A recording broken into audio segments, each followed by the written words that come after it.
Kids Chota TV. అనగనగా ఒక అడవిలో ఒక ఏనుగుల గుంపు ఉండేది. అవి ఆడుతూ పాడుతూ ఆకలి వేసినప్పుడు పండ్లను తింటూ చాలా సంతోషంగా జీవిస్తూ ఉండేవి. కొన్ని రోజుల తర్వాత సరిగ్గా వర్షాలు కురవక చెట్లు అన్నీ ఎండిపోతాయి. వాటికి తినడానికి ఆహారం లభించదు. అప్పుడు అందులో ఒక ఏనుగు ఇలా అంటుంది, మిత్రులారా, వర్షాలు లేక మనకు ఆహారం లభించడం లేదు. కావున మనం ఈ అడవిని వదిలి ఆహారం లభించే చోటకు వెళదాం. లేకపోతే తినడానికి తిండిలేక ఇలాగే ఉండాల్సి వస్తుంది. అవును, వెళదాం. మనమైతే పెద్దవాళ్లం, ఆకలికి తట్టుకోగలము. కాని చిన్నపిల్లలు ఆగలేరు.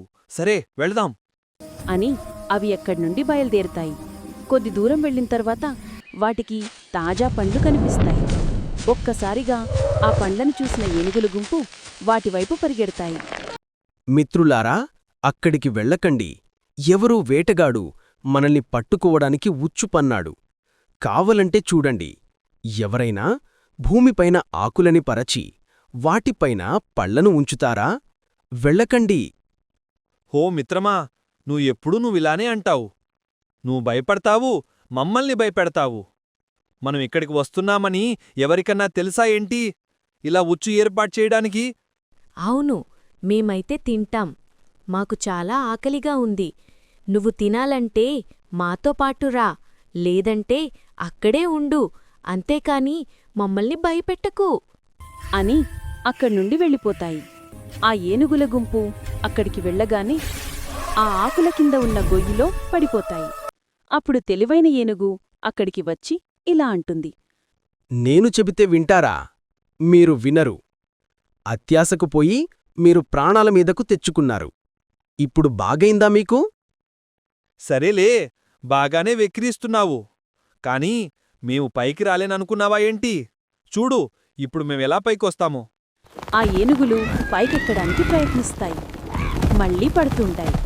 అప్పుడిలా అంటుంది, మిత్రమా, మమ్మల్ని క్షమించు. దయచేసి మమ్మల్ని కాపాడు మిత్రమా. సరేలే, చెట్ల కర్రలను తీసుకువస్తాను. వాటితో వంతెనను ఏర్పాటు చేసుకుని పైకి రండి.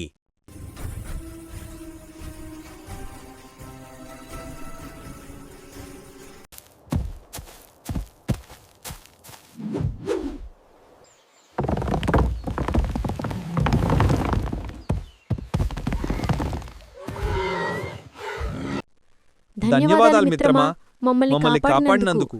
క్షమించు, నీ మాట విననందుకు. సరేలే, మనం తొందరగా ఇక్కడ్నుండి వెళ్ళిపోవాలి. లేదంటే వేటగాడు వచ్చి మనల్ని బంధిస్తాడు. అవి అక్కడ్నుండి వెళ్ళిపోతాయి.